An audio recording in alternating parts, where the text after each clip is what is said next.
নমস্কার বন্ধুরা, আজ আমি বানাবো মসুর ডাল দিয়ে আর ঘুষো চিংড়ির বড়া। এখানে আমি মসুর ডাল ভিজিয়ে রেখেছি, এরপর এটাকে আমি বেটে নেব। মাছটা আমি ভালো করে ধুয়ে নুন হলুদ দিয়ে দিয়েছি। আমার এখানে ডালটা বাটা হয়ে গেছে। এখানে আমি দুটো পেঁয়াজ কেটে নিয়েছি, 8 কোয়া রসুন নিয়েছি, আর মশলার মধ্যে নিয়েছি জিরে গুঁড়ো, মরিচ গুঁড়ো আর গরম মশলার গুঁড়ো। এগুলোকে আমি এরকম করে ছেনে নিলাম। মাছের মধ্যে আমি ডাল বাটাটা দিয়ে দিয়েছি। এবার দেবো আমি রসুন বাটা,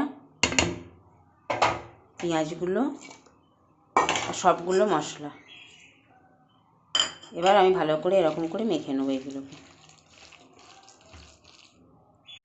বড়াগুলো ভাজার জন্য আমি কড়াইয়ে তেল দিয়ে দিয়েছি, একটু বেশি পরিমাণেই তেল লাগবে এটা।